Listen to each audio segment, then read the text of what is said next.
Si le Bitcoin et l'Ether, c'est le cœur et le cerveau. Ouais. C'est-à-dire que si l'écosystème global va mal, ton corps va garder du sang pour le cœur et pour le cerveau.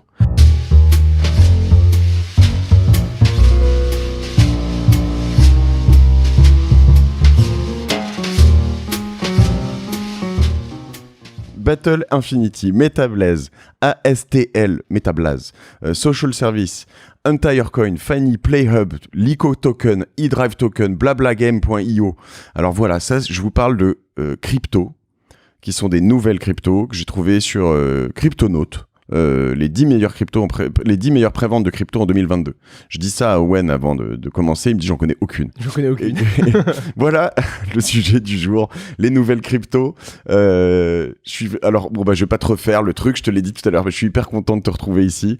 Mon grand défi est de donc te garder sur un flow raisonnable, parce que Owen, en fait, je pense que tu as l'habitude de partir sur TikTok ou quelques plateformes comme ça sur lesquelles il faut aller vite dans le sujet. Il faut tabasser tout de suite en termes de contenu. J'ai juste un problème et je parle très vite en fait. Voilà. Quelle que soit la plateforme, depuis tout petit, je suis là. Donc vous ne m'écouterez pas en x2. Quoi. C'est ça, x2, x4, x1,5, vous oubliez. Vous pouvez faire x0,5 peut-être plutôt aujourd'hui, si vous voulez. Donc voilà, vous l'avez compris, le sujet du jour, c'est les nouvelles cryptos, les néo-cryptos. Est-ce que j'y vais? Comment j'y vais? Pourquoi j'y vais? Voilà. En ce qui me concerne, moi je suis assez crypto depuis assez longtemps maintenant, enfin 2 ans ou 3 ans, mais je reste hyper tradi. Je fais des incursions quand même par curiosité dans des nouvelles cryptos ou des choses comme ça. J'ai du OVR, j'ai du Cardano, Cardashift, des choses comme ça, mais je reste quand même hyper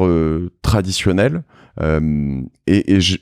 parce qu'en fait, j'ai du mal à voir ces nouvelles cryptos. Et j'ai du mal à comprendre comment on y va. J'ai du mal à me dire, voilà, les rares fois où j'y vais, c'est que, tu vois, au détour d'un truc, je te disais, ça peut être... Alors toi, je crois pas qu'on l'ait fait, mais ça peut être un John Carp, 2-3 personnes qui me disent, tiens, regarde ce machin, je connais bien les mecs, c'est sérieux, c'est solide.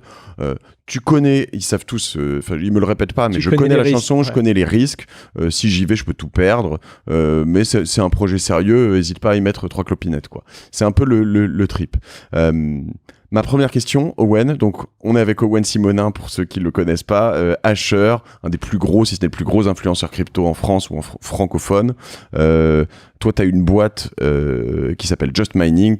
On peut investir dans Just Mining en tant que fonds, on peut investir aussi en tant que particulier professionnel. Tout à fait. Et voilà. Et toi, tu fais ça depuis 2017 ? Depuis 2017. Ouais. La boîte, le premier cabis qu'on a posé, c'était 2017 voilà. dans la crypto. T'as une certif AMF, hein, non ? Alors, Just Mining est enregistré auprès de l'AMF, mais on a également 2 autres boîtes qui sont enregistrées, qui sont des brokers, qui font du change crypto-euro. Donc, Autorité des marchés financiers. Enfin voilà, vous êtes régulé sur un certain nombre de choses. Voilà. Et c'est ce que j'aime chez Owen, c'est que c'est sérieux, c'est qu'il n'est pas dans un...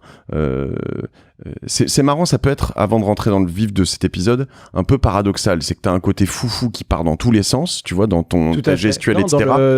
On va découvrir, on va bidouiller en fait, parce que la blockchain offre des opportunités à ceux qui le font. Alors que derrière, tu es hyper sérieux, je crois, safe, sécurité, transparent. En tout cas, c'est ce que tu essayes de mettre en avant. On veut durer, en fait. Ouais, voilà. Et dans un univers où beaucoup de choses explosent en plein vol. Donc, en parlant de ces choses qui explosent en plein vol, on parle de presque 20 000 crypto-actifs en juin 2022 pour une valeur de 941 milliards d'euros. Donc voilà, il y a de plus en plus d'investisseurs en crypto en France. On parle aussi de plusieurs millions de personnes, hein, quand même. 8% des Français qui posséderaient des crypto-actifs selon l'AMF. Et donc, l'idée, c'est de se dire, ok, bon, on a un peu compris, on a fait des épisodes ici, réécoutez-les si vous n'êtes pas familier, mais comment investir dans le Bitcoin, dans l'Ether, dans les choses comme ça. Est-ce que je dois aller? Quels sont les risques? Qu'est-ce que c'est que les néo-cryptos? Est-ce que tu peux me faire un état des lieux de ce que je dois faire? Donc là, on focus sur les très jeunes crypto-monnaies. Ouais. Alors déjà, étape de base, ne pas investir ce que l'on n'est pas prêt à perdre. Très clairement, c'est vrai sur le Bitcoin et sur l'Ether. Là, c'est très clairement le cas. C'est-à-dire que d'ailleurs, on parlera de stratégie. La vraie stratégie, la plupart du temps, c'est même pas sortir si ça perd X%. On définit une stratégie en cas de valorisation, si la crypto-monnaie qu'on a choisi prend de la valeur. Par contre, si elle se pète la gueule, la plupart du temps, sur des très jeunes projets, on va au casse-pipe. Il faut le savoir avant d'y aller. Donc là, réellement, c'est une vérité absolue. Qu'on est dans une stratégie quitte ou double, quoi. Voilà, décuple, mais en tout cas, oui, dans l'état d'esprit, voilà. c'est ça. T'as totalement raison. Il faut être prêt à perdre son oseille, surtout quand on va sur des très très jeunes projets, parce que même les plus robustes, quand ils sont très très jeunes, j'ai vu des divisés par 100 en quelques jours ou quelques heures. Donc ça, c'est une réalité. La deuxième chose, c'est qu'il faut définir une stratégie préalablement. C'est-à-dire que la plupart du temps, tu dis oui, j'achète ça et je verrai, même sur Bitcoin d'ailleurs. Oui, je verrai bien ce que ça donne. Non. On le disait tout à l'heure, mais les gens qui ont acheté du Bitcoin disent oui, si j'avais gardé les Bitcoins que j'avais achetés à l'époque, aujourd'hui j'aurais pour... Non, les Bitcoins que tu aurais achetés à 10 € à l'époque, si tu avais eu la chance d'en acheter, tu les aurais peut-être vendus à 20 ou 30 € pièce. Tu n'aurais pas attendu 67 000 $ pour les vendre. C'est ça, donc c'est sûr que le x2, x10, même x100, quand tu l'avais payé 10 balles, tu faisais... 10 $, tu le vendais à 1000, t'imagines, t'en avais 10, t'étais quand même bien. Alors, c'est la question que je me pose moi, c'est toujours te dire dans cette stratégie, souvent on va... tu vas garder une queue du truc, tu vas te dire, en fait, j'achète 1000... Tout à fait. Mais en fait, c'est ça, c'est palier de sortie. Ouais. Essayer de les ancrer techniquement, je vais revenir dessus. Ouais. Et pour terminer, tu gardes une queue de ligne au cas où. Okay. Pour la frustration. Très bien. Alors en gros, déjà, c'est définir préalablement, très rapidement, le premier palier, généralement, c'est récupérer sa mise sur des jeunes projets comme ça. Okay. Si le truc fait x2 ou x3, très vite, je sors la moitié ou 33% pour me sécuriser. C'est vraiment un truc que je recommande quand on veut se lancer dans ce genre de pratique. Si ça se valorise et que ça va dans la bonne direction, très très vite récupérer sa mise initiale. On fait x2 ou même un peu moins, on récupère sa mise initiale et après on se dit, ok, je joue avec des profits, avec du bénéfice. Ce qui permet deux choses. Premièrement, sécuriser sa mise initiale et deuxièmement, se libérer l'esprit. Okay. On est un bien meilleur trader quand on ne risque pas. Et donc, naturellement, le fait de se dire, ok, je suis en plus-value, je vais donc être beaucoup plus serein et je ne vais pas être assujetti à des biais cognitifs qui me feraient paniquer, qui me feraient avoir peur et qui me feraient sortir à tout moment ou qui me feraient prendre de mauvaises décisions si le cours s'effondre. Non, je joue avec des bénéfices. Et j'utilise bien le mot jouer parce que quand on rentre sur des très jeunes crypto-monnaies pour faire de gros multiples, on est plus proche du pari que de l'investissement.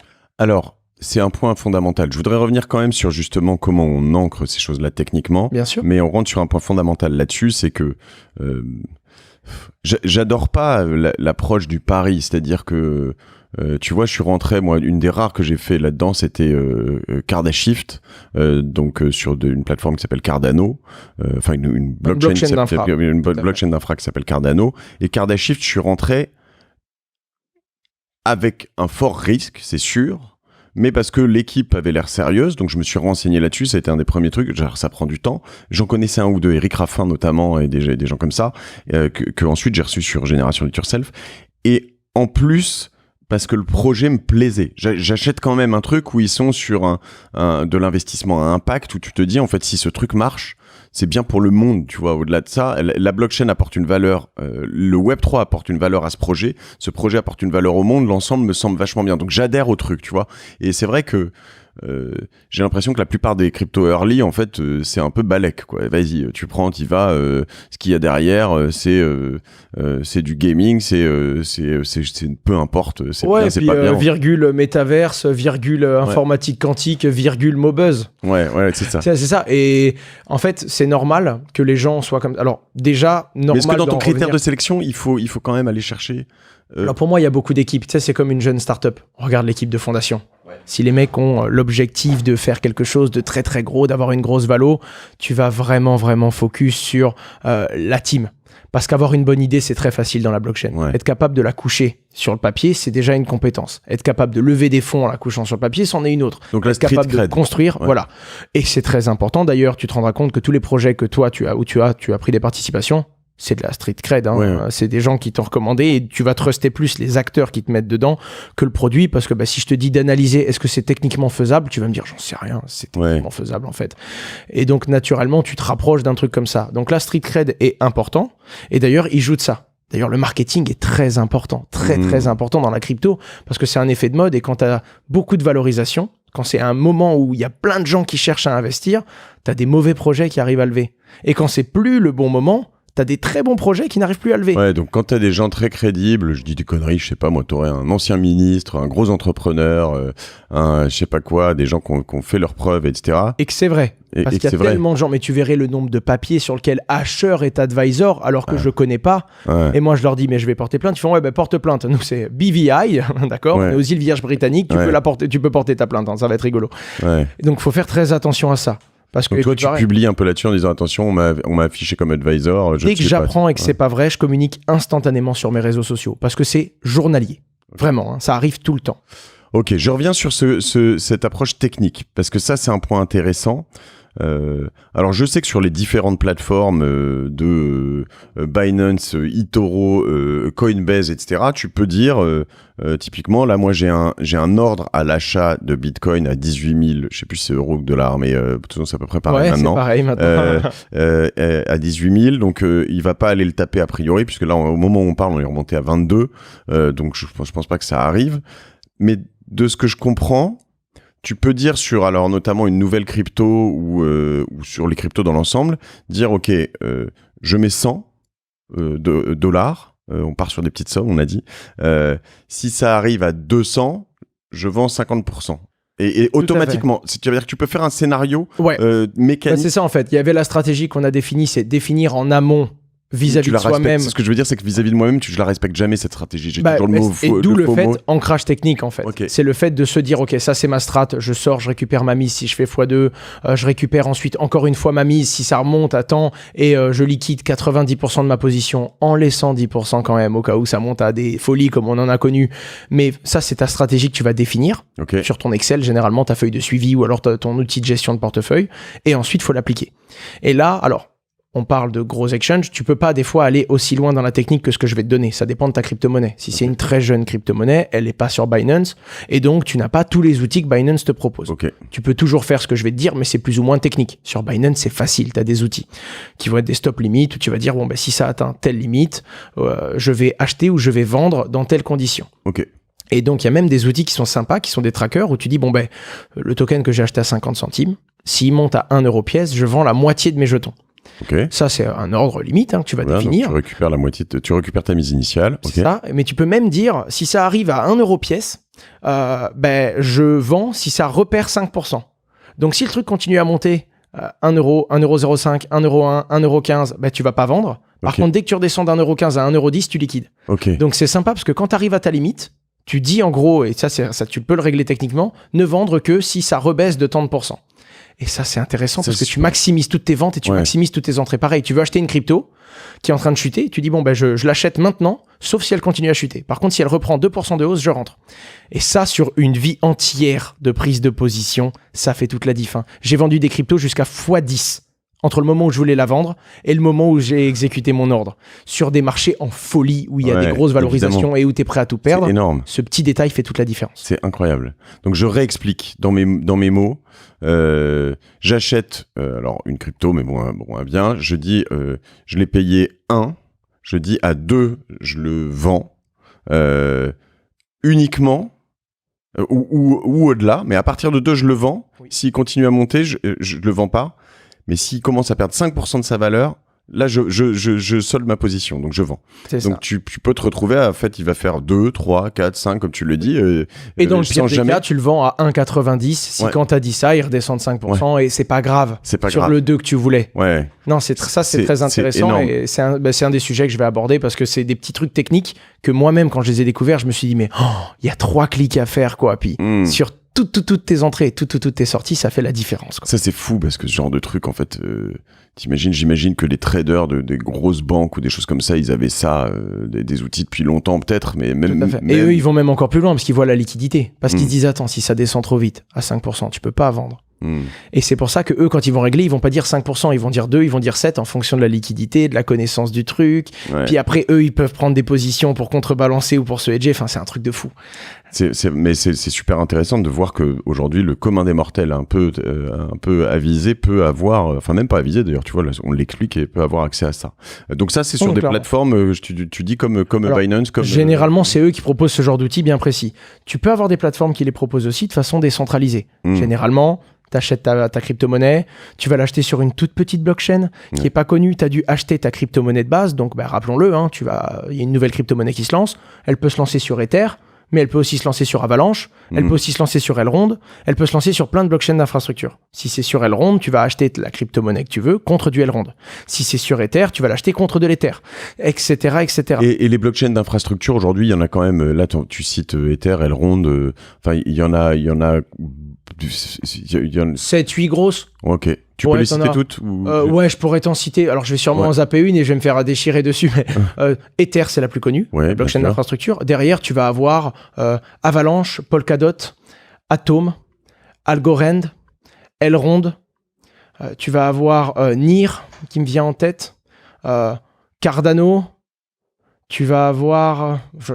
Voilà, bon, ok. Ouais, là, je t'en ai sorti quelques grosses, mais je pense que j'en oublie une ou deux grosses essentielles. Éventuellement, si tu te fais défoncer, on les mettra dans le descriptif de l'épisode. Et donc, ça veut dire que c'est là-dessus que les cryptos vont être, ou les projets vont être publiés. Enfin, l'infrastructure technique derrière, là-dessus, est basée là-dessus. Quand tu sors de ces grosses infras, tu peux trouver des bons projets aussi, ou c'est quand même un premier filtre? Alors, alors, tu as des très jeunes projets qui se construisent sur leur propre infrastructure blockchain, mais c'est pas le même métier. Okay. Tu vois, c'est vraiment deux jobs différents, qui est celui de maintenir un réseau dans lequel des tokens peuvent circuler, et celui de créer son token. Okay. Ça va dépendre de son utilité. Je peux parler par exemple de Ternoa, qui était un jeune projet. Eux, ils ont créé leur propre blockchain d'infrastructure. C'est-à-dire que le token Ternoa, bon, maintenant, ça va être basé sur une technologie qui est proche de l'écosystème Polkadot. Donc, tu vois, il y a toujours des rapprochements.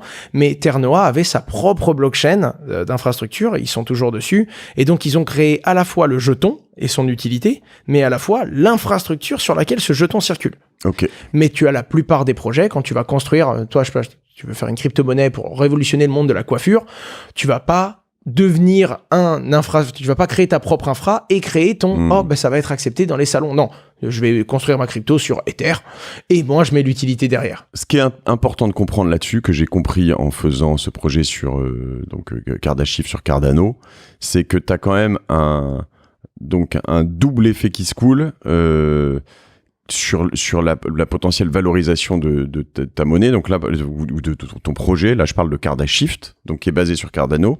Si Cardashift explose, mais que Cardano est divisé par 2, va y avoir un vrai sacré effet sur Cardashift quand même. Alors, tu vois, quoi qu'il arrive. Ouais. Alors ça, c'est vraiment structurel, c'est dans tout le marché. Et la réalité, c'est que ça va même au-delà de ton Cardano, de ton Polkadot, tout, c'est Bitcoin. Voilà. Bitcoin, c'est le king. Et donc, oui, Bitcoin est le king. Et donc, mais je reprends, c'est un peu comme le dollar est le king, en fait. C'est-à-dire, si je reprends ça, on s'en rend moins compte parce que nous, on investit beaucoup dans des boîtes en euros en France, mais c'est comme si j'investissais dans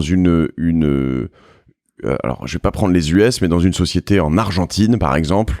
Je connais pas c'est pas un pesos ou un, je sais pas, et un réal, je sais pas. Et je vais retrouver ça après. Si la monnaie se pète la gueule. Si la monnaie se pète la gueule et que la société explose et fonctionne super bien, je vais quand même me retrouver avec à la fin une valeur euro, une contre-valeur euro qui est moins bonne. C'est ça. C'est important. Mais c'est encore plus vrai. Et j'aime bien l'imager en disant que si l'écosystème des cryptos en général, c'est un organisme, comme un corps humain, Bitcoin et Ether, c'est genre le cœur et le cerveau. Le peso, pardon. Le peso. J'étais pas loin. Ouais, t'étais pas loin du tout. Ouais. Si le Bitcoin et l'Ether, c'est le cœur et le cerveau. Ouais. C'est-à-dire que si l'écosystème global va mal, ton corps va garder du sang pour le cœur et pour le cerveau. Bon, donc même si t'as un super projet, c'est le doigt en fait, si tu veux, et que c'est un super projet, on s'en fout. S'il y a plus beaucoup de liquidité, si l'écosystème va mal, le sang il est dans le cœur. Ton doigt il peut mourir, peu importe. Et c'est exactement ça.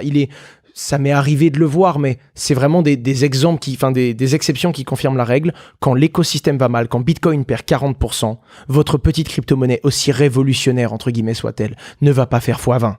C'est pas vrai, c'est faux. Bon, peut-être si t'as une banque énorme ou la Goldman Sachs qui rachète le petit projet, il peut performer quand le Bitcoin se pète la gueule. Mais de manière générale, quand Bitcoin et Ether se pètent la gueule, toutes les autres blockchains d'infrastructure, qui sont d'autres organes importants, se pètent la gueule. Okay. Et tous les autres muscles qui sont les petits projets derrière chaque organe, eux, ils ont plus de liquidité, ça crève de faim.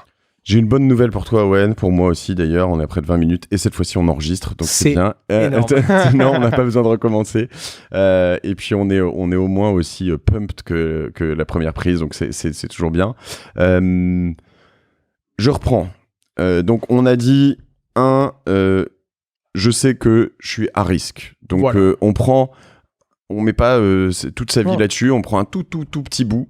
Ce que tu m'as dit tout à l'heure et qui m'a marqué, c'est que je sais pas, ceux qui fument, arrêtez de fumer, faites ça avec 2 paquets de clopes par semaine, ça fera 25 balles et voilà. En fait, l'idée, c'est plus de se dire, on est dans des phases d'apprentissage, on est dans une nouvelle économie, il y a quand même des probabilités assez fortes qu'elle émerge quand même si elle a pris cher récemment, qu'elle émerge à un moment ou à un autre, que chez les jeunes, chez les plus jeunes, ça prend une force énorme, et que les plus jeunes vieillissant et ayant de plus en plus d'argent, il y a quand même un moment où tout ça va grossir potentiellement big time, et puis en plus, au-delà de prendre de l'argent, ils prennent des positions dans des grosses boîtes, etc. Donc, voilà. Donc, l'idée plus là, au moins, moi, ce que je dirais, j'incite personne, on n'est pas dans le conseil, etc., à aller investir dans des tas de choses, etc. Maintenant, soyez curieux, essayez un certain nombre de projets comme ça, tout nouveau qu'ils soient, voilà, c'est vraiment intéressant. Donc on essaye, mais pas trop, avec quand on n'y connaît rien, avec quelques dizaines d'euros, quelques centaines. Il faut surtout pas y aller avec la conviction qu'on va gagner de l'argent. Exactement. Quand on est débutant. Hein. Et on peut les démultiplier pour apprendre plus, comprendre plus, etc. La question que j'ai, donc on a compris, stratégie, tu m'as dit aussi, là, donc stratégie d'exit, potentiellement, idéalement automatisée, donc essayer de le faire de manière si possible. Et ensuite, la question c'est comment je les trouve, quels sont les enjeux, qui les promeut, quels sont leurs intérêts, comment tout ça fonctionne. C'est ça, on va devoir le poser, parce que dans ceux qui les mettent en avant, que ce soit l'équipe de fondation, que ce soit les premiers investisseurs, on n'a jamais toute l'information. Ou les promoteurs même, je veux dire, alors Cryptonaut, je parlais de trucs, potentiellement même toi, tu me diras d'ailleurs, mais comment c'est le cas. Tous les influenceurs, Insta, potentiellement TikTok, etc. Et puis même des plateformes, que ce soit la plateforme qui va lister ton token, que ce soit celui qui va s'occuper de ton marketing. Ils ont généralement des enjeux là-dedans. Et eux, ils sont rentrés plus tôt, ils ont plus de visibilité, ils ont des meilleurs termes que l'investisseur final. Okay. Et souvent, sauf quand l'investisseur final arrive à avoir un peu de chance, et on va parler des launchpads, qui permettent à monsieur tout le monde d'avoir des bons termes de temps en temps. Mais ça, c'est ce qu'il faut comprendre. Alors déjà, comment le sélectionner ? Je sais pas quel entrepreneur, j'avais entendu dire ça et je trouve ça très juste. N'importe quelle start-up à moins de 20 millions de valorisation, c'est la team qu'on va regarder. La team, l'idée, mais le reste, l'audit technique à l'instant T, la plupart des projets crypto sont tellement jeunes, c'est des PowerPoint, c'est des idées et c'est des hommes qui vont les porter. Donc faites attention, comme tu l'as dit, la team, que ce soit la vraie team. Déjà, tu vois parce que quand tu vois j'en ai vu quelques-uns où on m'en a envoyé, quand je vois les présentations, si je vois Owen Simonin, je vais te contacter éventuellement, t'as beaucoup de gens qui me contactent. Puis moi je réponds partout, et quand je vois, si même je dis, si c'est vraiment toi, tu me dis oui, donc déjà là je peux avoir un point en plus en me disant il y a Owen qui est là-dedans, advisor, donc potentiellement c'est sérieux. Voilà, c'est ça. Donc et plus j'en rajoute des points, plus je peux y aller, c'est ça. C'est exactement ça en fait. Tu vas avoir ta grille de lecture et tu vas définir ton risque, sachant que même quand toutes les cases sont cochées, c'est risqué. Parce que y a même des très bons projets qui se pètent la gueule. Mais au moins, tu vas éviter c'est des menteurs, c'est des tricheurs, et la seule promesse du projet, c'est de remplir la caisse et de partir en courant avec. Rien que ça. Sachant que toi, je reprends par exemple ton intérêt à toi, tu l'as dit, on est là pour durer, et tu dures déjà, donc ça c'est bien. Mais c'est que quand tu rentres dans un projet et que tu es vraiment dedans, là où je te dis ça gagne un point. Moi, si j'essaie de rentrer dans un projet que je suis dedans et qu'on on m'affiche en tant que partenaire ou je sais pas quoi, j'ai pas envie d'être affiché sur 40 projets qui perdent, quoi. Alors, ça veut pas dire que tu vas gagner à tous les coups. Bien sûr. Mais ça veut dire que tu essaies de te mettre à chaque fois avec des gens sérieux pour gagner en street crédibilité à chaque fois. C'est ça, et pour ne pas en perdre, parce que si les gens savent que tu recommandes un truc, ça se pète la gueule, tu recommandes un deuxième truc, ça se pète la gueule, le troisième truc, fin. Et du coup, les projets tu recommandes un truc qui se pète la gueule, mais sur lequel toi t'as gagné beaucoup aussi. C'est encore pire. Là, t'es malhonnête, quoi. Et là, c'est le truc important, parce que là, c'est ce que les gens oublient. Là, c'est ce que les gens oublient, c'est que quand la gamelle passe, on se sert, comme certains disent. Et généralement, quand la gamelle, elle devient publique, il y a des gens qui se sont bien servis avant et avec des meilleurs termes. On peut faire le parallèle avec le financement des startups. Ok. Au début, tu as la team. Tu sais, tu vas lancer ta crypto-monnaie, donc c'est un peu comme le nominal de ta boîte. La Donc, team est une créée. société, une SARL avec 5 000 € de capital. Et le mec, il a 100% ou 90%. Ouais. Voilà. Ensuite, tu vas vendre une partie de ton capital, ta seed. Tu fais ton augmentation de capital, ok. Là, généralement, c'est des très bons termes. Donc, tu vas avoir une crypto-monnaie bien moins chère. Généralement, ça se fait sur contrat, ce qu'on appelle un SAFT. Tu as un papier, tu signes et tu t'engages à, ce token qui n'existe pas, je vous l'achète maintenant, mais à un super prix. Et donc, naturellement, il y a des gens qui l'ont acheté pas cher. Mais là, tu fais pas rentrer n'importe qui. Généralement, c'est rarement parce que tu as besoin de pognon à ce moment-là. Là, tu fais rentrer un peu d'argent, donc, je sais pas, moi, 500 000 ou 1 million d'euros, le premier tour, ce qui est déjà pas mal quand on a un petit projet. Mais ça, on l'oublie parce qu'on est décorrélé dans le monde de la crypto-monnaie. T'es dans une bulle, t'as l'impression que, on a levé 1 million dans l'après-midi, c'est normal. Non, il y a des startups, elles galèrent à lever cet argent-là pour démarrer. Je te prends le parallèle, d'un projet qu'on met en place tout à l'heure, je t'en parlais tout à l'heure, qui s'appelle Alvo.market. Donc, société, en effet, le nominal doit être, je dirais, 20 000 €. On est 3 associés et on fait une levée a priori qui sera d'1 million sur une valo à 5. Donc vous voilà. vendez 20% du coup. On lâche 20% du capital à des investisseurs. Et comme tu le dis, on veut que des investisseurs qui vont apporter au projet. Et d'ailleurs, il faut que je te présente ce projet parce que j'aimerais y avoir des dynamiques Web3. Mais donc, je vais essayer d'avoir des gens qui sont... L'idée, c'est de faire de la transmission d'entreprise. Donc, une startup qui fait de la fusion-acquisition. Ouais. Une plateforme sur laquelle tu vas pouvoir acheter et vendre des entreprises. D'accord. Okay, et tu vois un peu la dimension Web3 qu'il peut y avoir. Mais un marché secondaire d'action, du coup. On est vraiment sur de la cession totale d'entreprise. C'est pas ça, le marché secondaire d'action. On y a travaillé l'année dernière. Je sais pas exactement. C'est compliqué quand même, surtout en ce moment. Sur la cession transmission totale d'entreprise, on va vraiment dire ça peut être une petite start-up ou des sites marchands, mais ça peut être aussi une scierie dans le Limousin.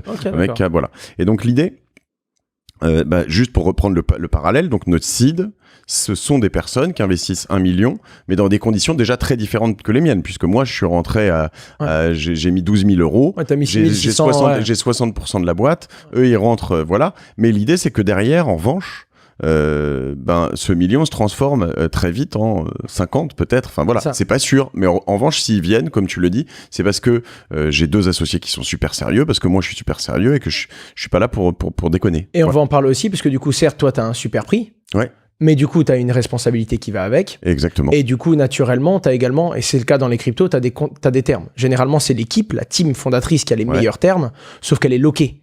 C'est-à-dire que même si elle reçoit... Moi, je peux pas vendre au premier truc... Imaginons qu'elle crée 1 million d'euros, enfin, elle crée 1 million de cryptos, pardon, pas 1 million d'euros, 1 million de jetons. Elle en a, je sais pas moi, 200 000 à partager avec l'équipe, ce qui est beaucoup, mais peu importe. Si la crypto-monnaie arrive sur le marché à 10 € pièce, ils peuvent pas vendre instantanément. S'ils peuvent tout vendre, déjà, tu as un problème avec tes associés puisqu'il y en a qui prennent des gros chèques, ils ont plus envie de bosser. Et ensuite, tu as un deuxième truc, c'est que tu dois avoir, par exemple, 1% de tes jetons tous les mois pendant 5, 10, 7 ans, enfin, peu importe. Oui. Mais tu as des termes qui font que tu peux pas tout vendre parce que sinon, dès que ça prend trop de valeur... D'un coup, parce que sinon, ça fait péter la valeur, etc. Exactement. Et ensuite, tu as la street cred que tu perds parce que c'est comme les entreprises qui rentrent en bourse. Si tu apprends que le big boss final, il vend 80% de ses actions, tu dis, mais en fait, même lui, il y croit pas. Et c'est le problème. Ouais, soit il y croit pas, soit il y a un moment aussi, il se dit, l'enjeu est trop gros. Tu dis la street cred, il y a un moment, il y a des gens, ça doit arriver, j'imagine, dans les cryptos, même des gens super crédibles. Si tu as 40 millions à prendre, je veux dire, il y a un moment, tu te la mets derrière l'oreille. Quoi, ouais, et tu as aussi des gars qui, croyez-moi, ça va au bout, on y va, on y croit dur comme fer. Et sur un de leurs portefeuilles privés où ils ont pas notre, ils vendent. Et quand ça se sait, quand l'adresse est dox en disant, attends, le jour où tu as dit que tu croyais dur comme fer pour que les gens rentrent, 14 minutes après, tu as écrasé tes jetons. Et ça, c'est un truc qui est déjà arrivé au niveau influenceur. Moi, ça m'est déjà arrivé de croire en un projet. Le projet est listé, il y a une grosse valorisation, je vends une partie. Alors, généralement, je vends pas tout. Et puis, ça dépend également de l'équipe fondatrice. Je suis là pour tenir les murs avec eux. Ouais. Mais à un moment, faut pas être un chevalier. Tu vois, le truc, tu sais que ça peut valoir 3-4 millions, ça se valorise à 30. T'es un investisseur. Ouais. Ton job, c'est de prendre des profits quand t'as fait une bonne position. Et donc, tu vois, t'as cette relation-là. Mais en tout cas, tout le monde a des termes différents. Et généralement, ce qu'il faut rappeler, c'est que tu as la team, la seed, là où tu fais rentrer que des gens stratégiques qui vont t'ouvrir du réseau, qui vont te connecter à des gens dans le marketing, etc. La private sale, ou la strategic sale, des fois les deux avec des termes différents. Donc ça, c'est comme la série A, en fait, private sale, un peu plus ou moins. Donc c'est ça, mais enfin, série A, ça va être en fonction de valo ou quoi. Moi, je regarde même pas ça, parce que là, les quelques tours peuvent se faire en quelques semaines. Ok. Voilà, tu vois, t'as vraiment la seed te connecte au bonhomme qu'il te faut dans ta private sale ou dans ta stratégique, et ensuite, tu as ta public sale, la vente publique, le prix de lancement au marché, et généralement, quand le token arrive, les gens ont déjà fait x2, x5, x10 ou x20 en fonction des tours où ils sont rentrés. Quand tu rentres en public sale, je veux dire, c'est quand même le commun des mortels. Comme je dis, c'est public. Sauf mais est-ce que t'es un pimpin? Est-ce que c'est vraiment un truc de... Je veux dire, est-ce que tu dois éviter de rentrer en public sale, du coup? Alors, je sais pas s'il y a eu des tours avant, mais regarde, le pimpin sur Ether, je crois que c'était un truc genre... l'Ether ne coûtait rien. Ouais. C'est ça qu'il faut se dire aussi. Tu vois, le pimpin sur Google qui a acheté au marché, qui était très très loin du nominal, il était quand même bien. Ouais. Mais le problème, c'est que, quoi qu'il arrive, tu as des moins bons termes. C'est juste qu'il faut en avoir conscience, en fait. Et généralement, tu arrives à avoir la data. Si tu creuses bien, tu arrives à savoir qui est rentré à combien. Si tu te rends compte qu'il y a 10 ou 15% des jetons qui ont été vendus bien moins cher que les tiens et que tu crois au projet sur du long terme, ça peut le faire. Mais quand tu te rends compte que 40% des jetons ont été vendus 10 fois moins cher que le tien, que tu te rends compte que le lock-up, les équipes ont été bloquées pendant 4 ou 5 mois, qu'ils ont 25% de leurs jetons tous les 2 mois pendant 8 mois, tu dis « Ah ouais, mais je vais me faire écraser parce que si moi j'ai fait x2, même si j'ai fait x2, ce qui est déjà très beau, bah t'as des bonhommes derrière qui... » Puis ensuite, t'as les dates. Si tu sais que les mecs, ils ont un quart des jetons qu'ils ont achetés tous les ans au 31 décembre, bah, il y a de grandes chances qu'au 30 décembre, ce soit une position vendeuse qu'il faut que t'aies, parce qu'au 31, ça descend. Mais les projets le savent, et du coup, ils contrebalancent ça, ils vont mettre des market makers. Un bon projet, lui, il va mettre automatiquement des ordres d'achat, parce que la société elle-même, elle a des jetons qu'elle a vendus pour faire du cash, et donc quand les investisseurs sortent, elle va aller racheter au marché pour... Et là, tu te rends compte de la complexité du truc, et il faut juste prendre le temps de comprendre dans quel jeu tu rentres. Si tu ne sais pas qui a acheté combien, à quel prix, et si t'as aucune visibilité, t'es le dindon de la farce. Ok. Je prends aussi un autre angle pour illustrer ce qu'on est en train de dire. Faites attention, du coup, à celui ou celle qui te dit par email, par Twitter, sur TikTok, je viens d'acheter ce truc ou je vais acheter ce truc, je suis boule sur cette crypto, faut y aller à mort, etc., parce que généralement, si c'est quelqu'un qui a des grosses communautés, etc., s'il te dit ça, c'est qu'il en a déjà, qu'il a peut-être payé 10 fois moins cher. Moi, il y a des projets, même des bons projets où j'ai pas pu rentrer à cause de ça. Parce que moi, il y a des gens qui viennent me voir, les projets, ils me disent, voilà, est-ce que ça te plaît? Si ça te plaît, est-ce que tu peux en parler? À ce moment-là, on peut voir pour te faire investir. Ce discours peut me plaire. Mais il y a des gens qui me disent, ouais, et tout, alors écoute, si tu dis que ça va faire x10, nous, on te fait rentrer un... Non. Déjà, quand la promesse de valeur n'est que dans le token va prendre de la valeur, il y a un problème. C'est quoi les fondamentaux? Ça répond à quoi? Le but final, c'est quoi la technologie? Et on va répondre à quel problème? Quand les mecs, ils viennent avec un discours, oui, vite, rentrez, ça va faire x100, j'ai l'opportunité de... Oula, ce discours-là n'est pas bon. Mais déjà, il n'est pas légal, si? Déjà, il est... Dans la crypto, parce que c'est pas encore totalement cadré, mais déjà moralement, et pour moi, c'est le quitus moral qui compte en finance, hein, non. Ça va pas. Toi, tu dis quand t'as investi dans un truc, t'es transparent là-dessus, tu dis moi je suis là-dessus. Je vais être franc avec toi, j'aimerais dire que c'est parce que je suis un bon être humain, mais la réalité c'est que je ne peux plus me le permettre. Okay. Je dis aux gens oui, ça c'est super génial et tout, sans dire que je suis au capital, je suis mort. Okay. Puis il y a investir parce que c'est sponsorisé. Quoi qu'il arrive, dès que je parle d'un truc, j'y crois. J'ai des billes dedans, sinon j'en parle pas. Quand c'est sponsorisé, tu le dis? Quand c'est sponsorisé, je le dis. Et même quand c'est pas sponsorisé, mais que moi j'ai investi et que donc j'ai des intérêts dedans, je le précise. Okay. Parce que sinon... Je me fais déchirer, quoi. Mais très bien. Mais j'aime ça parce que en effet, en l'occurrence, je pense qu'il va y avoir une belle correction là-dessus. Il y a des gens qui vont prendre assez cher. Il y a le régulateur. Je pense qu'il y a l'AMF qui va mettre quelques claques. C'est juste que là, ils sont débordés. Il y a trop de choses. Mais il y a des gens qui ne se rendent pas compte à quel point. Après, t'as aussi le mec qui est à Dubaï. Il est à l'autre bout de la planète. Il en a rien à cirer. Il dit aux gens, achetez ça, c'est génial, c'est l'avenir, ça va faire x10. Le truc, lui, il fait x20. Les gens perdent tous leurs sous et ils disent, oh bah désolé, je me suis trompé, mais investir comporte des risques et vous le saviez. Voilà, qu'est-ce que tu veux faire à un mec qui est à l'autre bout de la planète? Faut faire attention à ça aussi. Parce que t'as des gens, ils sont doxés, leur identité, ils sont là, ils sont en bas de chez vous. Donc le risque est plus gros pour eux que le mec, tu connais pas son identité, tu connais juste son pseudonyme et il habite aux îles Vierges britanniques. C'est pas pareil. Ouais. Ok, assez clair tout ça. Donc on a différentes étapes. Tu m'as parlé de Launchpad. Alors le Launchpad, c'est intéressant parce que le Launchpad, c'est un projet qui dit 1% des gens inscrits, selon certains termes, sur Binance, le Binance Launchpad, il faut avoir du BNB. Binance donne un avantage aux gens qui ont leur crypto-monnaie, c'est ça, Binance, de l'infrastructure. Il faut voir les blockchains d'infrastructure comme des réseaux blockchain, comme des canaux dans lesquels peuvent circuler plein de crypto-monnaies. Okay. L'objectif de ces blockchains d'infrastructure, c'est d'avoir du volume. En gros, si tu es, je sais pas moi, tu es Elrond, tu veux qu'un nouveau projet vienne se construire sur Elrond. Parce que si le projet cartonne, il y aura plein de transactions qui vont générer des frais et qui vont faire fonctionner la blockchain Elrond. Elrond, c'est une blockchain. Tout à fait. D'accord. Et donc, c'est pas là où, pour le coup, on n'est pas sur un concurrent de Binance, puisque Binance. Alors, Binance est une plateforme d'échange, mais ils ont également leur blockchain d'infrastructure qui s'appelle la Binance Smart Chain, la BSC.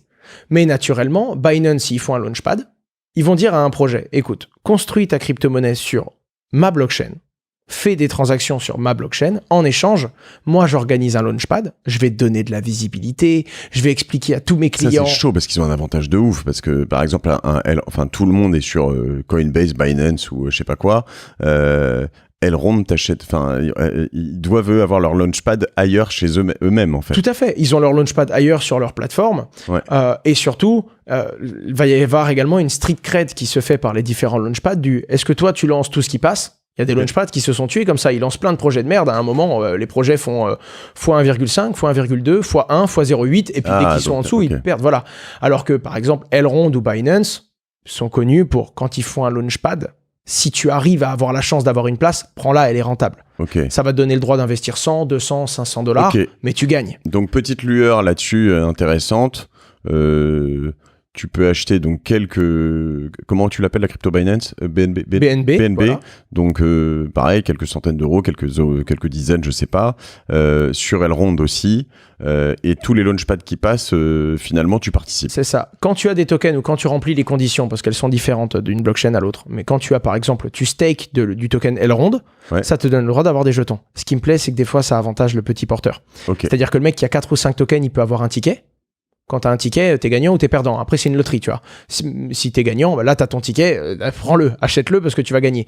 Mais tu peux si tu as genre 1 million de tokens, t'as pas 1 million de tickets. Tu vas peut-être en avoir 500, je te dis une bêtise, ou 50, mais tu vois, le petit porteur est avantagé. D'accord. Et ensuite, t'as ton ticket, et après, c'est tirage au sort. 7% des tickets sont gagnants, tu te connectes. Est-ce que ton ticket est gagnant? Oui. Alors, ça te donne le droit d'acheter pour 200 € de token Elrond dans ton, je sais pas moi, le nouveau token, là, le dernier launchpad d'Elrond, je crois que c'est Cantina Royal. C'est un projet dans lequel je suis rentré.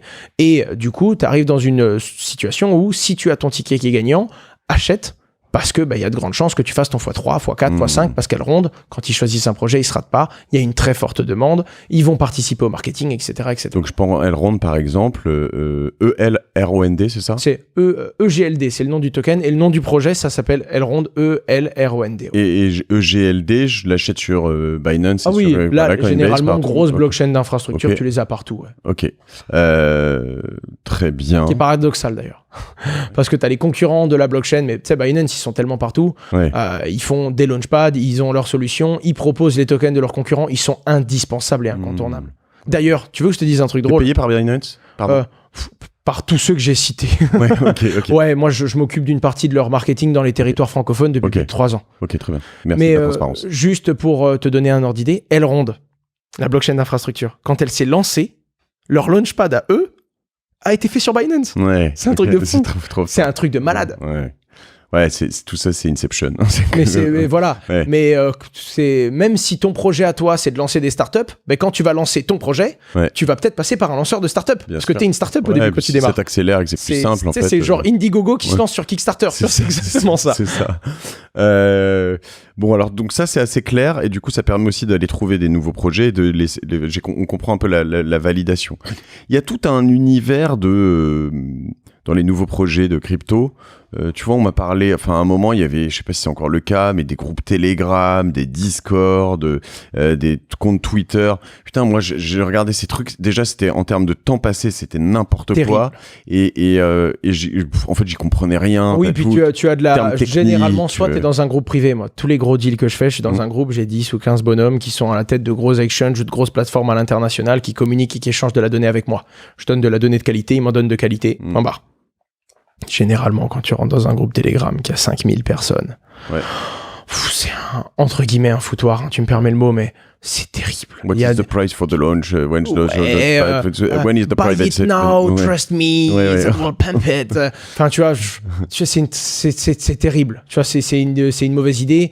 Et généralement, t'as juste un gars qui est au-dessus qui dit laissez-moi rentrer à un prix avantageux. Moi, j'ai un Telegram, j'ai 3000 personnes. Quand je vais leur en parler, ils vont rentrer. Alors attention, c'est quand même des fois mieux que d'avoir juste ton cousin qui dit « Ouais, fais-moi confiance, achète ça ».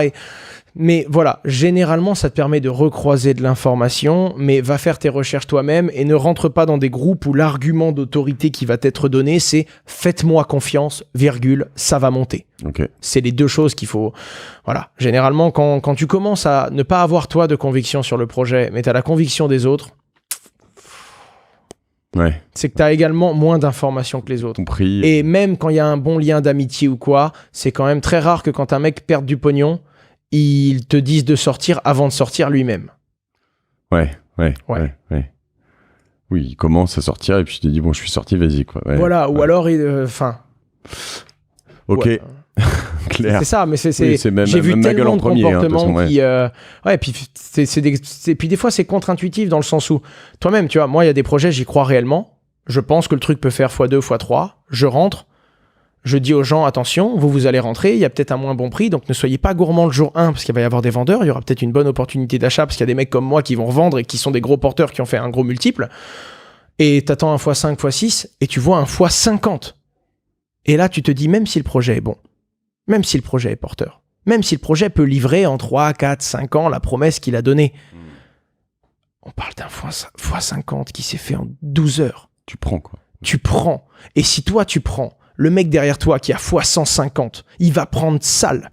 Et ça va commencer à gueuler. Le projet va essayer de dire à ses investisseurs, ne vendez pas. Les investisseurs vont essayer de dumper, comme on dit. J'ai même vu des gens qui viennent vers moi en mode, hey mec, tu me rachètes tous mes tokens à l'instant T. Je fais, mais ils sont bloqués tes tokens. Il fait, ouais, mais moi, je te les fais à moins 40%.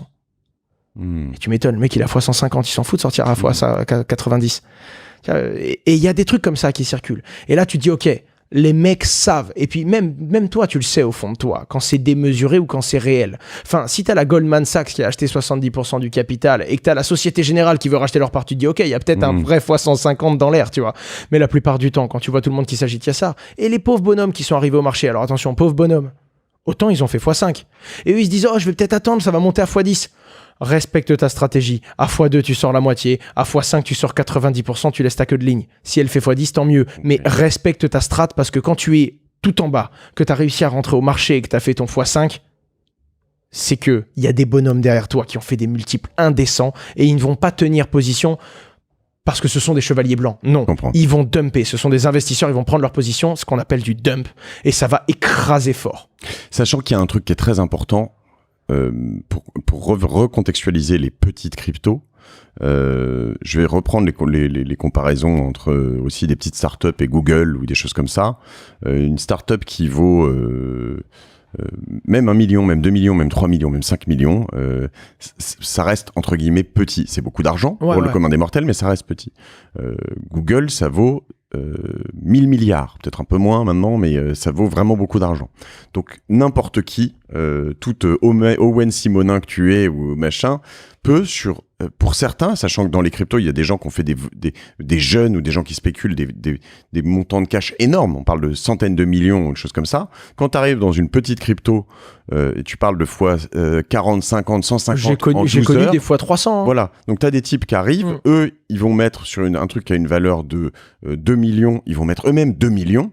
Et là, tu doubles la valeur tout seul avec ton truc. C'est ça. Et là, ça peut s'emballer un petit peu. Ça fait du cannibalisme aussi. Voilà, t'as les autres qui regardent, ils se disent, oh putain, c'est en train de doubler, c'est le truc hot du moment. Que lui, il est passé de 2 à 4, le truc passe de 4 à 8, de 8 à 16, à 40, à machin, un truc. Et là, en fait, lui, il vend à 50, il a mis ses 2, ça a fait x10, il a pris 20, salut, au revoir. T'as du comportement humain, c'est-à-dire que t'arrives dans un moment où, même si le produit est bon, on part du fait qu'on est sur un bon produit, un bon projet, un CEO qui va tenir sa promesse, qui va livrer sa solution. Ok, ça c'est un fait. On imagine qu'on est dans un bon projet et rien que ça c'est rare. Hein. On est avec, on imagine, on est avec, je sais pas moi, un fondateur de Twitter, super crédible, avec Goldman Sachs machin, avec mec est costaud, un ancien ministre, un truc, tout ce que c'est ça. Okay. Le truc est vraiment robuste, mais la spéculation s'en empare. Bah justement, peut-être aussi parce qu'il est robuste. Voilà, parce qu'il est robuste. Oui. Et du coup, le truc, bon, bah, tout le monde te dit, un jour, peut-être que ça vaudra 2, c'est possible. L'équipe fondatrice, elle a investi à 0,02, donc elle est déjà à x100. Ok. Ça parle, tout le monde en parle partout, à la télé, dans le monde traditionnel, jusqu'à chez ton coiffeur. Et du coup, le token, il monte à 25 €. Genre, la valorisation du truc est déjà genre d'1 milliard. Alors que les mecs, ils étaient là en mode, ouais, on va valoir 50 millions dans 10 ans. Le CEO lui-même, bah, il comprend qu'il a un truc qui le dépasse. De très loin. C'est arrivé à un projet qui s'appelle Steppen, où tu marchais et quoi qu'il arrive, même si c'était sérieux, même si le truc était intéressant, les spéculateurs, les investisseurs ont tellement fait monter les prix, ça devenait une folie. Tu marchais une journée, tu prenais 500 balles. Je prenais en marchant, j'allais marcher, d'accord, je marchais 7 bornes, je prenais 500 balles par jour. C'était un délire. Et là, tu arrives dans un truc où même si le projet est intéressant, même si la mécanique est intéressante, ouais. tu te dis, mais attends, mais c'est quoi ce délire? Là, tu sais très bien au fond de toi qu'on arrive dans un mécanisme où c'est juste il y a eu tellement d'entrants que c'est monté tellement haut, quand les gens vont sortir, tac. Et là, ce qui est rude, c'est de continuer à recommander le truc quand il est en dire en mode ouais, ça va monter encore. Non, là, c'est décorrélé. Si le business peut valoir, je sais pas moi, 10 millions ou 50 millions, il peut peut-être valoir 75 millions parce que tu as l'effet Musk, l'effet Tesla, où tu as du potentiel si t'es à 750 millions alors que le truc existe depuis 3 semaines, c'est pas élastique à l'infini. Pour pouvoir avoir une boîte qui vaut vraiment 1 milliard, faut des process, faut du step-up, faut des ressources humaines, faut lever des verrous techniques, faut des brevets. Alors voilà, faut pas oublier que souvent on a quand même, derrière on a un vrai projet, une vraie boîte. Donc je reviens là-dessus. C'est que pour voir beaucoup moi sur mon podcast Génération de Yourself de patrons de scale-up, donc des boîtes qui vont lever d'abord 5 millions, puis 30, puis 200, puis 500, puis tu vois, là je voyais Content Square qui lève encore 500 millions, 600 millions, qui double sa valo. Quand tu lèves 600 millions, si t'es 8 personnes dans la boîte, ça veut dire que tu vas pas devoir passer à 800. Et que entre guillemets, mais oui, totalement. Tu fais pas tourner une boîte qui vaut 5 milliards à 8, en fait. Ça n'existe pas. Ouais, non, c'est ça. C'est pas magique, quoi. Donc, il faut recruter des ingénieurs, des marketeurs, des gens, des commerciaux, des tas de gens pour faire tourner ton truc. Et donc, derrière ces projets, il y a quand même, on ne parle pas que juste de crypto-actifs. On a une tendance à toujours oublier qu'il y a derrière des vrais trucs. Donc, il va y avoir, souvent un repli sur les est-ce que ça veut dire que sur les projets qui sont partis trop vite, trop fort dans les tours, est-ce que ça veut dire que derrière ils explosent en plein vol et ils sont forcément au tapis et ils remonteront jamais, ou est-ce que juste c'est une correction et celle-là elle est dure. Celle-là elle est dure ta question, parce que ça dépend de comment c'est géré. Un fondateur qui en a conscience, il va vendre une partie de ses jetons quand c'est haut, il va faire de la trésorerie, il va faire de l'euro. Même si ça redescend, même si ça se pète la gueule, même s'il y a une perte d'intérêt. Pas forcément dans sa poche, mais pour dans la boîte. Okay. Et à ce moment-là, c'est ce que font tous les gros. Moi, je vais pas te mentir. Ça m'arrive de prendre des positions et de voir les trésors des projets qui disent voilà, là, on est dans un effet de spéculation. On vend, on fait de la trésorerie, parce que quand ça va se péter la gueule, on a des promesses à tenir. Et quand tout va redescendre, on va embaucher, on va construire de l'emploi, on va commencer dans 2 à 3 ans à construire des solutions, on va livrer notre solution. Okay. D'ailleurs, ce qui est bien, parce qu'il y a des gens qui perdent de la crédibilité, mais quand tu vois qu'au bout de 2 ou 3 ans, ils ont livré, même quand le token est redescendu et qu'il y avait moins de spéculation, là, tu regagnes fort. Là. Tu dis, OK, là, tu regagnes fort en intérêt. Mais après, tu as des gens qui le font pas. Puis après, tu peux avoir également le projet, les chefs de projet qui en ont pris plein les poches, qui ont pensé à leur intérêt individuel plutôt qu'au projet. Mais les gros qui se structurent, s'en foutent de perdre de la crédibilité à l'instant T parce que le prix descend. Ils savent que c'est pas eux, c'est la spéculation. Par contre, eux, ils ont des promesses à tenir. Je comprends. Mais tu peux également rayer ta confiance. Un utilisateur, qui que ce soit, il rentre sur ton token quand il est à 10 balles. Ton token, il descend à 10 centimes. Est-ce qu'il va remettre les doigts dedans dans 3 ans, même si tu as livré tes promesses? Je sais pas. Sauf si tu as calmé le jeu quand ça prenait de la valeur, sauf si tu as mis des gros lock-up pour pas que ça descende trop vite, sauf si tu as communiqué en disant attention, même si on croit en notre projet, là, c'est une fièvre que vous êtes en train d'observer. On y croit à notre projet, mais n'oubliez pas de là où on vient. Et d'ailleurs, je connais des gros investisseurs, et c'est le cas d'ailleurs de mon frangin. Mon frangin a un projet. Et comment il s'appelle ton frère ? William Simon. Et il a une société qui est là depuis plusieurs années, elle a plus de 7 ans, si je dis pas de bêtises, Vivoca dans la reconnaissance vocale. Et ils ont de la suite dans les idées sur la crypto. Ils auraient pu se lancer il y a longtemps. Et puis t'imagines le risque, c'est mon frangin, donc quoi qu'il arrive, moi j'y crois, donc quoi qu'il arrive, moi je suis au capital de sa boîte derrière, donc il y a des gens qui vont dire c'est la crypto-monnaie du frère d'Asher. Rien que ça suffit pour rentrer grave. C'est flippant. Avec mon frère, on aurait pu lancer la crypto il y a plusieurs mois. Et volontairement, on s'est dit non. Si on la lance maintenant, ça va trop bien marcher, et pour des mauvaises raisons. C'est frustrant quand t'es entrepreneur et que tu sais que tu peux lever ce que tu veux comme tu veux. Puis moi j'ai des copains, si sur un simple coup de fil ils peuvent mettre quelques millions, je lâche en plein bull run. Ouais. Les mecs ils peuvent me lâcher 10, 15, 20, 30 bars dont j'ai absolument pas besoin. Ouais. Tu vois ce que je veux dire ? Ouais, puis il va y avoir une spéculation, ça va retomber, il va y avoir des gens... Et moi je vais rayer quelque chose de plus précieux qui est mon image et la façon d'eux. Donc on s'est dit non. On travaille sur les fondamentaux, on a les moyens de le lever tranquillement, parce qu'on peut faire notre seed, on peut lever un tout petit peu d'argent pour faire notre travail, et on lancera dans un marché plutôt calme, un marché plutôt correct, où tu peux avoir une petite valorisation, mais où tu évites le x100 qui, lui, peut te tuer. J'espère que vous avez tous compris, ça me semble très clair, moi. une question là-dessus. Dans mes souvenirs, chez Cardashift, le projet dont je te parlais, tu me parlais des lock-up. Donc pour les fondateurs, ils peuvent pas vendre plein de choses. Ils sont lockés, mais genre à plus de 50%. Il y a vraiment beaucoup de choses. Est-ce qu'il y a des mécanismes, parce que tu peux quand même tout inventer sur les blockchains, qui peuvent carrément, je dis une connerie, mais dire, de toute façon, ce projet ne peut pas aller à plus de x5. Est-ce que tu peux complètement ça doit exister. Limiter la spéculation pour dire en fait je veux pas que ça parte complètement dans les tours parce que justement... En réalité tu fais comme tu veux, le projet peut faire ça, le projet a une réserve, la réserve du projet. Si tu dis voilà, si mon token dépasse $5, on écrase, on vend en empêchant le prix de monter. Tu peux. Ça va pas faire venir les gens. Ah non, ça va pas plaire aux gens. Et puis surtout, t'imagines, le truc d'école, il est à 50 centimes, ça dépasse les $5, on vend le nôtre, on fait de la trésor. Ouais, mais tu pourrais le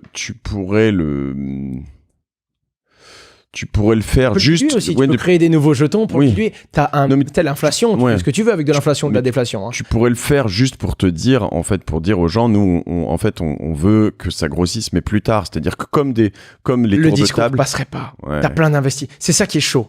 T'as plein d'investisseurs qui disent, mais attendez, mais à quel moment on cape une levée ? À quel moment... Enfin, pas ça se fait de caper une levée, mais à quel moment on veut pas que ça monte trop haut ? Ouais. C'est chaud, hein. C'est chaud parce que t'as plein de start-upers qui lèvent là. Tu leur dis si t'avais pu lever avec un 0 de plus et valoir un 0 de plus, genre tu demandes à plein de start-up si là tu pouvais valoir 50 milliards et faire une levée en vendant 2%. Le mec il dit mais je liquide. Oui, mais après comment tu justifieras ? On verra. On est dans le monde de la dette. Hein. On est dans le monde du je lève et même si je sais pas si un jour je serai break-even, je relèverai derrière. Tant que je peux lever des fonds et tant que je peux faire croire à un rêve, à une histoire, à un PowerPoint qui fait que j'ai de l'argent qui rentre et que je peux payer mes gars, j'y vais. Alors que la réalité de la blockchain, c'est que c'est marche ou crève. C'est-à-dire qu'il y a un moment, soit tu livres, soit tu es utile, soit tu meurs. Soit tu arrives à faire croire que tu seras utile un jour. Mais c'est à peu près le monde de la startup, si tu dézoomes. Oui, c'est exactement pareil. Là-dessus, je me pose encore quelques questions sur justement le monde de la startup. Alors, une des questions que j'avais, on a parlé des launchpads. Est-ce qu'il existe des marketplaces qui sont vraiment, ou des endroits spécifiques sur lesquels tu trouves toutes les nouvelles cryptos ? Alors, ça dépend des blockchains. Moi, j'aime bien regarder les gros launchpads des gros projets parce que c'est les pépites qui passent. Okay. C'est ce qu'on appelle les diamonds, les gems. Tu vois, les gems qui passent. GEM. C'est ça. Et tout le monde se revendique être un blue chip.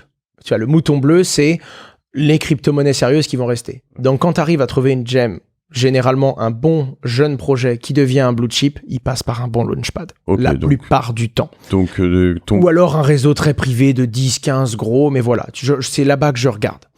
Après, tu as également les médias, mais généralement un gros bon projet, tout le monde en parle. Parce que tu as je suis payé pour faire, et c'est également notre job, hein. Nous à la H Consulting, notre société qui fait de la communication, on a des projets qui viennent et ils ont besoin d'articles, de relations presse, d'influenceurs, de communication, et puis ça c'est honnête, tu vois, enfin, que ce soit un projet pourri ou un bon projet, les deux ont besoin de se faire connaître. C'est normal, tu vois ce que je veux dire. Et donc dans les deux, toi tu fais un espèce de tri à l'entrée, tu vois, en mode est-ce qu'on peut en parler, puis après toi t'as du budget marketing, tu vas voir tous tes potes médias, puis t'as des potes médias qui disent moi je parle pas de cette merde. Puis t'en as d'autres qui disent ah ouais putain c'est génial le projet que vous me rapportez là, on me demande souvent de faire du marketing, c'est rarement pour un truc aussi costaud. Donc tout le monde va essayer de faire ses diligences parce que tout le monde veut pas perdre sa street cred et ça c'est intéressant. Donc faut regarder différentes sources, différents médias, différents influenceurs qui ont différentes crédibilités et toi faut te faire un petit faut vraiment te faire une moyenne de la vie globale des gens et des gens qui sont derrière. Ok, tu suis pas comme un mouton, tu te fais ton avis, c'est quand même très important. Mais c'est intéressant de marquer des points et de voir, lui je le crois plus ou moins, donc quand il en parle c'est costaud, il y a ce média qui en parle aussi, putain, et des fois tout le monde se rate, ça arrive, et des fois t'as des bons projets mais qui se pètent juste la gueule parce que ça marche pas, la réalité du business est différente de ce qu'ils ont vendu et c'est comme ça, il y a également des bons projets qui se ratent parce que c'est la vie. C'est la vie, comme tous les investissements, quoi. En effet, est-ce qu'il existe, tu crois, parce que tout existe sur la crypto, tu me racontais tout à l'heure une crypto, ou une blockchain qui servait de backup en autre blockchain, c'est ça, hein, si jamais ta blockchain se casse la gueule. C'est ce que veulent mettre en place tout l'écosystème Atom. Comme ils sont basés sur une même technologie, si tu as une blockchain qui, on va dire, son cœur s'arrête, elle peut prendre le cœur de d'autres blockchains qui sont en sous-régime le temps de se remettre d'aplomb. Donc tout est possible. Il pourrait exister une crypto qui en fait investit dans toutes les nouvelles cryptos crypto ou oui, des espèces de fonds. Colony, par exemple. Colony sur Avalanche, c'est leur concept. Okay. C'est une crypto communautaire qui, quand tu as du Colony, ça te donne des tickets, ça te donne des droits d'entrée sur plein d'autres projets qui se lancent sur le même truc. Ok. Et ça, c'est des projets communautaires de levée qui se font. Alors, si c'est des bons projets bien sélectionnés au cœur de l'écosystème, ça peut être porteur. Ça dépend aussi, il y a les bons et les bonnes et les mauvaises périodes. Hein. Ouais. Ça dépend également au prix auquel tu as eu le Colony, tu vois. Enfin, c'est toujours pareil, c'est toujours la même histoire. Mais bien sûr, ça existe déjà et je suis rentré sur Colony pour te dire. Ok. Et juste pour comprendre sur le seed, pré-seed et les premiers tours, si on veut passer dans les préventes, avant le launchpad, c'est quand même vraiment... si tu veux rentrer dans ce monde-là, comment tu fais ? Faut être influenceur comme toi, comme moi un peu, ou faut... il y a plein de compétences qui ont été cherchées. Est-ce que tu peux, je sais pas moi, un jeune auditeur de Mulhouse qui vient un peu de nowhere, comment il fait pour partir de Mulhouse, de Paris ou de... C'est une question de compétences. Ouais. L'influence sert parce que c'est du marketing. Ouais. Mais toi, par exemple, tu as une connaissance de la startup, tu as une connaissance d'un pitch deck, tu vas avoir un bon, un mauvais pitch. J'ai un gros réseau. Tu as un gros réseau, voilà. Ouais. Rien que ton réseau et ta connaissance du pitch fait que tu peux les voir en disant, moi, je vous audite voilà, mais moi, pitch, j'ai 43 ans. Si j'ai 20 ans comment je fais pour au moins me dire dans les 2 prochaines années ou les 3 prochaines années, compétences brutes. Si tu es développeur, tu peux peut-être auditer leur code. Si tu as un réseau communautaire, tu peux peut-être partager au réseau communautaire. Mais regarde quels sont tes outils. Si tu n'as pas d'outils, si tu ne peux rien apporter au projet, va faire la queue comme tout le monde et essaye d'avoir un ticket de launchpad ou alors rentre au marché mais prends tes risques, quoi. Okay. C'est tout.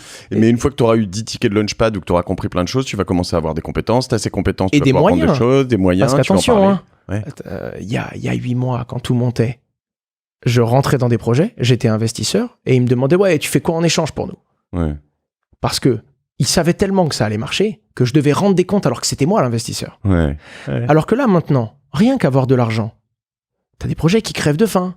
T'as des projets qui disent, ouais, investissez chez nous, faites-nous confiance, ça va monter. Et ils sont pas là à dire, ouais, quelles compétences tu nous donnes en échange ? Non, juste ton argent. Et par contre, ça fait beaucoup peur parce que ça veut dire que t'auras pas les mêmes multiples que t'avais. Mais le rapport de force s'était changé. Ouais. C'était tellement à la mode, en fait. Il suffisait d'être dans la DeFi, il suffisait d'être dans les NFT et même un projet de merde, il marchait. Et donc les investisseurs, dès que c'était un bon projet, ils devaient justifier leur place. Tous ces projets qui te balançaient des, comment t'appelles ça, les drops NFT, là, de 10 000 NFT avec Alors, les drops ou les mints, c'est pas pareil. Je pense, en fait, ceux qui faisaient des, tu vois, qui copiaient les Bored Ape et les, et qui te balançaient 10 000 tortues.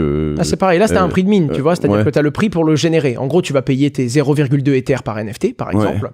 Mais ça c'est que ils sont tous, c'est un carnage. Ça m'est revenu. Ether, c'était 10 centimes le jeton. Et tu vois, prix marché. 10 centimes. Et je crois qu'il n'y a pas eu de vente privée, donc il y avait un peu de token pour la team, il y a peut-être eu une seed si tu veux, mais il n'y a pas eu un gros truc qui fait qu'il y a eu... D'ailleurs, heureusement, ce ne serait pas Ether aujourd'hui si 40% des jetons avaient été distribués à des investisseurs privés. $2 000 aujourd'hui à peu près. Voilà, c'est ça. Tiens, vente publique. Mais donc tous ces NFT je dis des animaux, tu sais, qui étaient générés automatiquement, ça s'est ramassé complètement. Alors, pas tous, parce que t'as quand même quelques blue chips, t'as quand même quelques gems qui font que ça tourne, mais le gros c'est pété la gueule. Déjà comme le marché, même les bons projets, même les Bored Ape, tu vois, le numéro 1, il s'est pété la gueule comme Bitcoin en fait. Il y a eu une baisse. Par contre, il y a toujours un intérêt parce que c'est le numéro 1.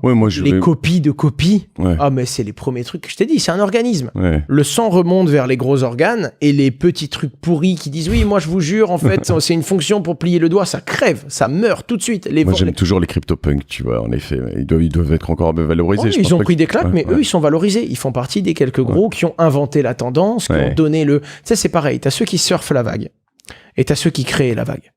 Et ceux qui créent la vague, ils ont surfé ce qu'ils ont créé et eux, ils savent faire une tendance. À partir de là, ils savent créer quelque chose. C'est la différence entre celui qui capte de la valeur et celui qui l'a créé. Celui qui l'a créé, il a un potentiel, il pourra en créer à nouveau, il pourra refaire une vague, il pourra recréer quelque chose, il pourra innover. Ce que tu dis là. Dans vos choix de nouvelles cryptos, celui qui a créé, s'il recrée, c'est comme dans les startups, il va pas gagner à tous les coups, mais ceux qui sont... Mais c'est comme un bon écrivain. Si t'as déjà fait un premier jet de folie, il pourra t'en faire un autre un jour. Alors que le gars qui a juste trouvé un manuscrit super bien écrit qu'il a copié-collé, même si ça marche bien à l'instant T, mais quand on va comprendre que c'est un imposteur, il est mort, il n'a pas le potentiel. Et ça, c'est intéressant parce que c'est l'histoire de ma vie quand j'ai commencé à prendre du pognon.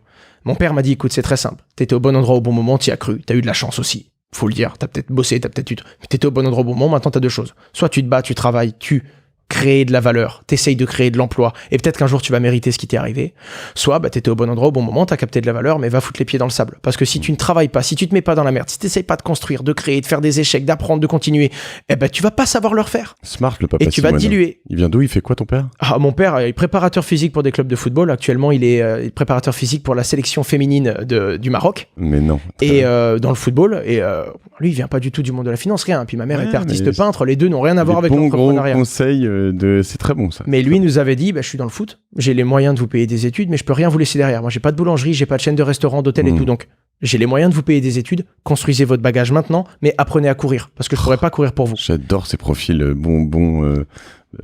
bien ancrés dans le sol, quoi. Ouais. Je t'explique les deux. Hein. Mon père, c'est la vie, c'est le travail, et le travail, c'est dur. Ma mère, c'est arrête un peu d'écouter ton père. On est entre nous, on est bien, on a un toit sur la tête, il fait chaud. C'est ça. Relax. Et le mélange des deux, ça fait des êtres humains un peu particuliers. Mais ouais. Très bon. Et donc voilà, et on a voulu essayer de créer, mais c'est comme ça qu'on détecte certains projets. Et que, moi, ce qui me plaît, c'est quand je vois des entrepreneurs qui, avec un bon ou un mauvais projet, mais je suis rentré dans des boîtes d'agroalimentaire qui n'ont rien à voir avec la crypto, et des boîtes crypto où le mec me parle en mode... un exemple, c'est Aurori, un projet crypto qui s'est lancé, le token n'est même pas encore listé pour te dire, et je parle à son fondateur et le mec, je fais un call avec lui, la moitié du call, au lieu de me parler de ce qui m'intéressait, c'était mon lock-up, le prix de mon token, quand est-ce que j'allais rentrer, quel espoir je pouvais avoir de valorisation. Lui, il me fait, regarde, t'as vu le mec quand il marche dans l'eau, t'as vu les vagues que ça fait dans l'eau, ça on l'a travaillé en post-design. Et puis on a lui au niveau des logiciels, et nous, on essaye de travailler les articulations des personnages pour que ce soit plus réaliste. Et la même énergie que l'autre qui me parlait de son four de cuisson. L'entrepreneur était passionné. Ouais. Il parlait de son truc et sa plus grosse honte, c'était même pas que ça monte ou que ça baisse. Sa plus grosse honte, c'est de sortir un jeu qui était pas un bon jeu. Ouais. Et je me suis dit, putain, il y a ça, tu vois. Mais attention, un bon entrepreneur sait également te donner un effet de passion alors qu'il n'est pas là. Mais voilà, j'ai essayé de me raccrocher à des entrepreneurs qui voulaient en créer de la valeur, même si eux peuvent se péter la gueule. Mais eux, ils ont cette capacité, et donc, naturellement, sur 1000, 2000, 5000 investissements, tu vas te rater moins souvent que celui qui vient là juste pour la spéculation et qui te parle en mode, oui, alors moi, mon projet, on va faire x7. Je vais devoir t'arrêter, parce qu'il va falloir qu'on wrap up ce truc, quand même, cet épisode, maintenant qu'on a vraiment enregistré. J'ai quand même deux petites remarques et une question. La remarque, c'est Aurori, tu vois, le biais cognitif, quand même intéressant. C'est que du coup, évidemment, je tape Aurori, je vois A-U-R-Y, c'est ça. Ouais. Donc, mais regarde leurs jetons. Parce que les investisseurs n'ont pas encore été limités, mais tu vas voir le prix est monté. Tu vas dessus et tout de suite, je me dis, j'ai envie de mettre 100 balles juste pour rigoler parce que Owen me l'a dit. Mais regarde, montre-nous le top et dis-nous il est à combien aujourd'hui, que ça rafraîchisse un peu les gens. Je vais regarder, je sais pas où je sais que les investisseurs privés dont je fais partie n'ont pas encore eu leurs jetons. Vas-y, je sais pas où est-ce que tu vas le regarder parce que là, je suis juste sur. Va sur CoinMarketCap. Ouais, et regarde le token.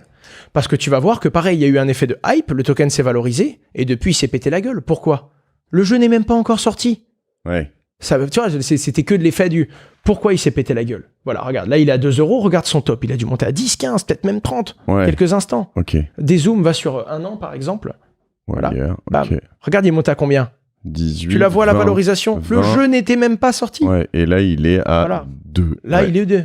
Et il doit être bien plus haut que le prix qu'on l'a eu encore, si tu veux. Mais pourquoi il en est là ? Parce que là, on parle d'effets structurels.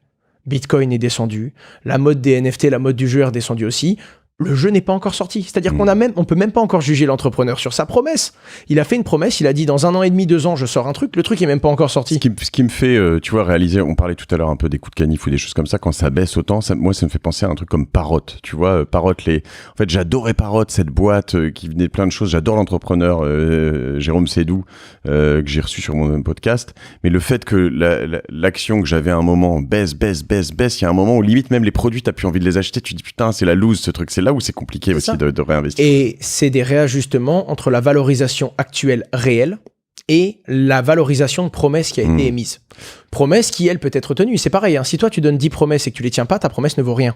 Par contre, si tu donnes 10 promesses qui valent 1 € chacune, peut-être que tes 10 promesses valent 5 € aujourd'hui. C'est-à-dire 10 € plus le doute qu'on a que tu les tiennes ou pas. Tu tiens ta première promesse. Tu tiens la deuxième. Tu tiens la troisième. Ça va peut-être se rapprocher des 10 € parce qu'on se dit putain, le mec il livre. Le mec il livre. Quand il livre pas, il a des raisons techniques et il finit par. Voilà pourquoi il faut être congruent. Faut dire ce qu'on fait et faire ce qu'on dit. Parce que c'est important et c'est ce qui fait que sur 1, 2, 5, 7 ans, on va vous considérer comme créateur de valeur et même vos échecs, vous pourrez les justifier parce que vous aurez essayé de tenir et de vous battre pour vos promesses. Compris.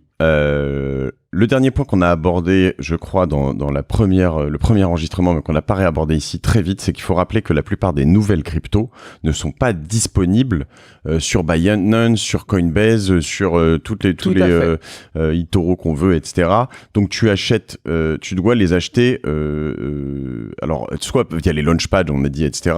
Soit sinon sur des exchanges. C'est ça. C'est ça. Donc tu dois avoir. Si c'est un launchpad sur Binance, tu vas pouvoir l'acheter sur Binance directement. Et il sera listé là-bas. Si c'est un launchpad sur Elrond, ce sera on-chain. Ouais. Directement sur la blockchain Elrond, tu vas te connecter avec ton wallet ou avec ta ledger et tu vas échanger contre le GLD. Généralement, c'est ça. Tu regardes la blockchain infrastructure, genre le Colony, c'était contre de l'Avalanche, par exemple. Tu vois ce que je veux dire? Ouais. Tu vas aller l'échanger sur si tu es sur le réseau A, il va te falloir la crypto-monnaie A pour acheter la monnaie qui se lance dessus. Ok. C'est ça. Et là, ça peut être plus ou moins compliqué parce que si t'es débutant, que tu veux acheter une petite crypto-monnaie sur la blockchain Avalanche que ton cousin t'a dit, toi, tu sais pas ce que c'est une blockchain. Tu dois d'abord acheter de l'Avalanche, l'envoyer sur l'adresse. Et c'est pour ça que je dis que un petit montant, en réalité, c'est très formateur. Parce que rien que de participer, c'est là où je te dis. Rien que de comprendre le flux. Là, tout ce qu'on vous dit pour ceux qui ont tenu jusqu'ici et qui sont les moins aguerris, c'est là où c'est intéressant à faire. C'est que tu vas faire la suite, quoi. Tu vas acheter ton Avalanche, tu vas acheter ton Elrond, tu vas aller dessus, tu vas regarder ce qui se passe. Encore une fois, t'es pas obligé, contrairement à d'autres secteurs, t'es pas obligé d'y aller avec 10 000 euros, 100 000 euros, etc. Tu peux y aller avec rien, en fait. Donc, comme c'était formateur, la première investissement de private equity qu'on a fait dans nos vies, où tu découvres le pitch, tu découvres la startup, tu vas voir les fondateurs. Exactement. Par contre, oui. Là, et puis pareil, la plupart des projets donnent des promesses. Quand les mecs n'ont pas de track record, leur promesse ne vaut rien. Je sais qu'il y a beaucoup de gens depuis les premiers épisodes de La Martingale où on en parle, qu'on fait les efforts d'acheter des NFT, de faire des choses. Il y a beaucoup qui ont pris des bouillons probablement aussi. Mais faites les efforts d'aller toujours un peu plus loin avec toujours des petits montants. Puis surtout, des fois, c'est accessible à partir de 10 balles. Ouais, t'es pas obligé de te mettre dans la merde pour goûter, quoi. Tu vois ce que je veux dire? Exactement. Bon, je t'ai déjà posé cette question la dernière fois, mais il faut que tu m'en donnes une autre. Quelle est ta martingale à toi, Owen?